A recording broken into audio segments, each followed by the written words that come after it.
UK மற்றும் இந்தியாவினுடைய free trade agreement தான் 2022 தொடங்கின இந்த டிஸ்கஷன் அப்படிங்கிறது 2025 முடிவடையுது. ஸ்டார்மர் அவர்கள் சொல்றாங்க, இதுவரையிலும் நம்ம கையெழுத்து இட்ட முக்கியமான திட்டங்கள்ல இப்போ இந்தியா கூட போடக்கூடிய இந்த திட்டம் ஃப்ரீ ட்ரேட் அக்ரிமெண்ட் அப்படிங்கிறது one of the best deal அப்படின்னு சொல்றாங்க. இந்தியா ரொம்பவே முக்கியமான செக்டார்ஸ் எல்லாத்தையுமே நாங்கள் ப்ரொடெக்ட் பண்ணியிருக்கோம் அப்படின்னு சொல்லியிருக்காங்க.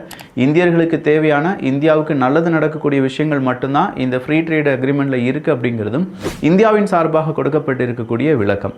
நாளடைவில் கார்பன் டாக்ஸ் அப்படிங்கிறத யூகே இந்தியாவின் மீது, இந்திய பொருட்கள் மீது கொடுப்பார்கள் என்றால் அங்கேயும் நாம் என்ன செய்ய வேண்டியதாக இருக்கும், எகெயின் யூகே கூட நம்ம சண்டை போட வேண்டியதாக இருக்கும் அப்படிங்கிறதையும் இந்தியா தெளிவாக சொல்லியிருக்காங்க. சுகர், ரைஸு, அதே மாதிரி டைரி, பால் பொருட்கள், இது எதுவுமே இந்த ஃப்ரீ ட்ரேட் அக்ரிமெண்ட்டுக்குள்ளே வராது.